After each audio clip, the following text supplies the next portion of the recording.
అనాదిగా మగవాడు అమ్ముడుపోతున్నాడని మగజాతిని అవమానిస్తున్నారు. All right, కట్నం తీసుకోకుండా పెళ్లి చేసుకోవడానికి నేను సిద్ధంగా ఉన్నాను. కానీ ఇంతసేపు నీతులు చెబుతున్న మీలో ఎవరైనా నా ఆదర్శాన్ని మెచ్చుకుంటారా? నాలో ఉన్న అభ్యుదయాన్ని గౌరవిస్తారా? లేదు. నాలో ఏదో లోపం ఉంది కనుకనే కట్నం అక్కర్లేదంటున్నానని గేల్ చేస్తారు. అవునా? You are exactly correct. రెండో పెళ్లి వాడిని నాకు కట్నం ఇచ్చి పెళ్లి చేసుకునే మనస్తత్వం రాయి ఆడవాళ్ళది. షడప్. ఆడవాళ్ళ గురించి మాట్లాడే హక్కు నీకు లేదు. నీలాంటి వాళ్ళ కళ్ళు తెరిపించడానికే నేను ఈ ప్రోగ్రాం కండక్ట్ చేశాను. నాన్సెన్స్. 3 తరాలకు సరిపోయే ఆస్తి ఉన్న నువ్వు ఏ కోటీశ్వరుడిని పెళ్లి చేసుకుంటావు, విదేశాల్లో కాపురం చేస్తావు. కానీ నీ మాటలు నమ్మిన వీళ్ళు వీధుల పాలవుతారు. ఆదేశాల పేరుతో అనవసరంగా వాళ్ళని చెడగొట్టడం లేదు, చైతన్యవంతులను చేస్తున్నాను. ఒక మగవాడు ఆడదాని మెడలో తాళి కట్టడానికి కట్నం అడగడం ఫ్యాషనా లేక వ్యామోహమా? ఆచారం. ఆ ఆచారాలనే గోతులో పాతి పెట్టమని నేను చెప్తున్నాను. మాటల్లో కాదు, ఆచరించి చూపించాలి. నేను ఆచరిస్తాను. కట్నం ఇవ్వకుండానే నేను పెళ్లి చేసుకుంటాను. ఆస్తి ఉన్న నువ్వు కట్నం ఇచ్చినా ఇవ్వకపోయినా ఒకటే. అయితే నేను కులాంతర వివాహం చేసుకుంటాను. హియర్ హియర్ అని చప్పట్లు కొట్టం కాదు, మాటలే పెట్టుకోవాలి. ఈ వివేకానందకు ఆస్తి లేదు, అంతస్తు లేదు, నీ కులం కూడా కాదు. ఇతన్ని చేసుకుంటావా?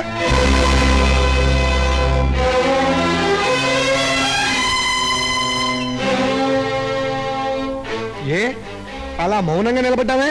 ఇప్పటిదాకా ఆదర్శం ఆదర్శం అని చెవులు తుప్పొదిలించిన నీ గొంతు మూగబోయిందే. ఇంకెక్కడ గురు, అమ్మాయి గారి పని అయిపోయింది.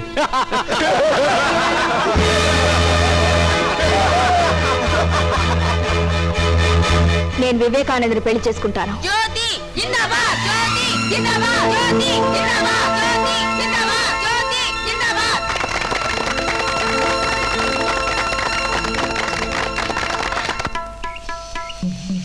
జ్యోతి గారు, నన్ను వివాహం చేసుకుంటానని 10 మంది ముందు ప్రతిజ్ఞ చేశారు. స్టూడెంట్స్ అందరూ నన్ను ఎగతాళి చేస్తున్నారు. నిజంగా మీరు నన్ను పెళ్లి చేసుకుంటారా? చేసిన వాగ్దానాన్ని నిలబెట్టుకోలేకపోవడానికి నేనే రాజకీయ నాయకురాలని కాదండి. మిమ్మల్ని ఆదర్శ వివాహం చేసుకోవాలనుకున్నాను, చేసుకుంటాను. మీ ఉన్నతమైన నిర్ణయానికి నా అభినందనలు. కానీ నాకు చిన్న సందేహం. మనం కులాంతర వివాహం చేసుకోబోతున్నాం కదా, మనకి పుట్టబోయే పిల్లలు సంఘంలో ఎలాంటి పరిస్థితిని ఎదుర్కోవాల్సి వస్తుందో. ముందు మన పెళ్లి కానివ్వండి, తర్వాత వాళ్ళ సమస్యలను ఎలా పరిష్కరించాలో ఆలోచిద్దాం. ఒకవేళ ఆదర్శ వివాహానికి మా నాన్న అంగీకరించకపోతే మిమ్మల్ని ప్రేమించానని అబద్ధం చెప్పైనా సరే ఆయన ఒప్పిస్తాను.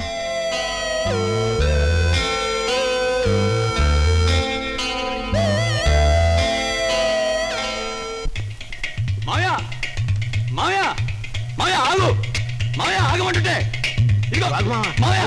నువ్వు ఆగరా, పిచ్చి రామయ్య, తప్పుకో. నీకు కావాల్సిన కట్నమే కదరా. అన్నట్టు అడిగితే కట్నం అవడు. అందుకని అది కూతురు చంపి అప్పుడు సైతం తెస్తాడు. చంపి చంపి చంపి.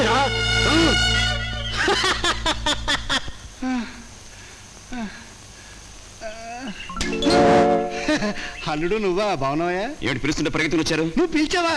మార్నింగ్ వాక్ చేస్తూ వినిపించుకోలేదా? ఆగండి, నా చెల్లెలి పెళ్లి నిశ్చయం చేయబోతున్నాను. ఆ టైంకి నా కట్నం డబ్బులు నా గుమ్మం దగ్గరికి రావాలి. ఇంతే కదయ్యా. చదువు పూర్తి చేసుకుని మా బావ కూతురు జ్యోతి పట్టణం నుంచి వచ్చేస్తుంది. దానికి మా గోపాల్తో పెళ్లి అలా ఫిక్స్ చేసి నీ డబ్బు ఇలా ఇచ్చేస్తానయ్యా. జ్యోతికి గోపాలానికి పెళ్ళా? అవునయ్యా. ఇప్పుడు నీకు ఎంత ఇవ్వాలంట? 20,000. అమ్మా చాలా కాలం ఆగేవయ్యా. ఓ పని చేస్తానయ్యా, మరో 20,000 చేర్చి డబ్బులు ఇచ్చేస్తానయ్యా. నువ్వేం ఆశ్చర్యపోకు. ఇప్పుడే వెళ్ళి మా బావతో మాట్లాడి ముహూర్తం అది పెట్టిస్తాను.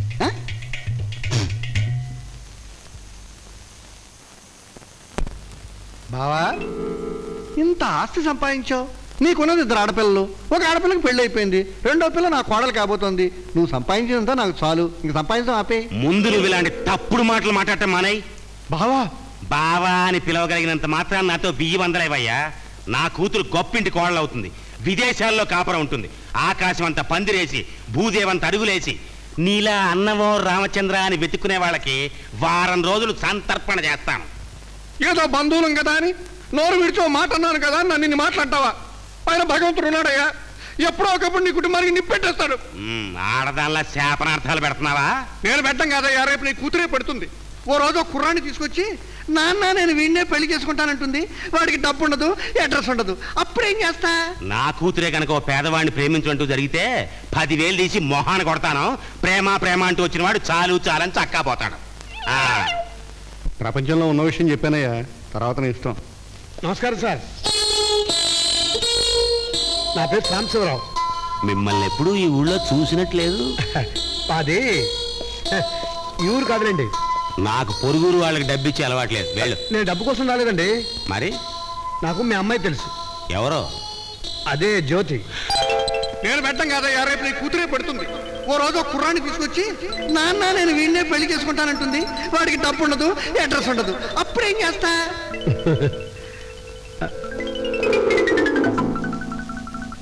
అరే, నేను ఎవరో ఏమిటో తెలుసుకోకుండానే నాకింత మర్యాదలు చేస్తున్నారంటే నేను చెప్పబోయేది మీరు ముందే ఊహించారన్నమాట. నేనేం ఊహించలేదు కానీ విషయం చెప్పు. క్షమించండి, ఎంతవరకు చెప్పానో అదే మా మర్చిపోయాను. అమ్మాయి జ్యోతి నీకు తెలుసని చెప్పావు.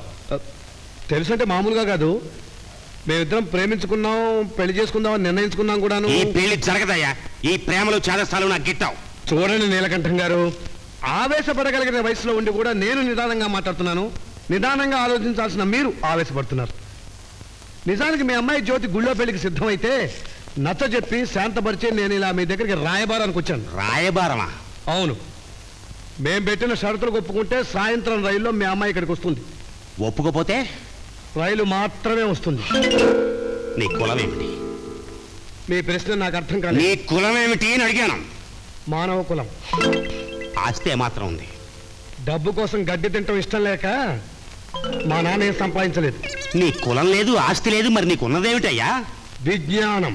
అవును, నేను ఇక్కడుంటే నువ్వు గోడలతోనూ స్తంభాలతోనూ మాడతావేంటి? తిరిగి ఏమిటి? సాయంత్రం రైలుకి మా అమ్మాయి వస్తుందా? అబ్బా, మీరు మళ్ళీ మొదలుకు వచ్చారు. మీరు మా పెళ్లికి అంగీకరిస్తేనే జ్యోతి ఇక్కడికి వస్తుంది. మీరు కాదంటే నాతో ఎక్కడికైనా వస్తుంది. ఇది జ్యోతి నిర్ణయం. ఒక్క క్షణం ఆగు. ఆగండి, మీరు తుపాకీతో తిరిగి వచ్చినా మా నిర్ణయం మార్పు. మరీ అంత మొండితనం పనికిరాదయ్యా. అది మీ అమ్మాయితో చెప్పండి. లెక్క చూసుకో. డబ్బు దేనికి? నీ విజ్ఞానాన్ని ఉపయోగించి ఊహించలేవా? పెళ్లికి బట్టలు కుట్టించుకోమంటారా? చూడబ్బాయ్, నేను చాలా మంచివాడిని కాబట్టి నీకు ఈ డబ్బు ఇస్తున్నాను. అదే చెడ్డవాడిని అయితే ఈ డబ్బు తీసుకెళ్లి మా ఊళ్ళో 4 మడ్డలు చేసిన గంగుల చేతికిచ్చి నిన్ను కసక్కను పొడిపించేవాడిని. అంటే మా పవిత్రమైన ప్రేమను డబ్బుతో కొంటమో లేక రౌడీలతో కొని చేయించడమో తప్ప మా పెళ్లికి ప్రోత్సహించి మమ్మల్ని ఆశీర్వదించాలన్నమాట. మా అమ్మాయి జ్యోతి మీద నేను చాలా ఆశలు పెట్టుకున్నానయ్యా. నేను జ్యోతి మీద ఎన్నో ఆశలు పెట్టుకున్నాను సార్. నీ 2 చేతులు పట్టుకుంటాను. నేను మీ 2 కాళ్ళు పట్టుకుంటాను. అయ్యో, నువ్వెక్కడ దొరికావయ్యా నాకు పట్టు వదలని విక్రమార్కుడిలాగా. లే ముందు ఈ 10,000 కూడా పట్టుకెళ్ళు. మొత్తం 25 అవుతుంది. ఎక్కడన్నా వ్యాపారం చేసుకోపో. అంతేనంటారా? ముమ్మాటికి అంతే. ఇంకా ఆలోచించావంటే ప్రేమని నగాధంలోకి తోసేస్తుంది. మొత్తం పట్టుకుపో.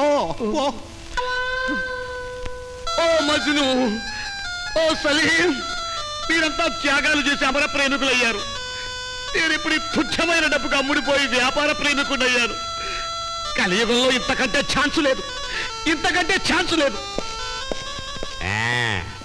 ఇంతసేపు ప్రేమ కాకరకాయని కబుర్లు చెప్పాడు. విటమిన్ ఎమ్ముతో కొట్టాను, దెబ్బకి పడిపోయాడు వేధ.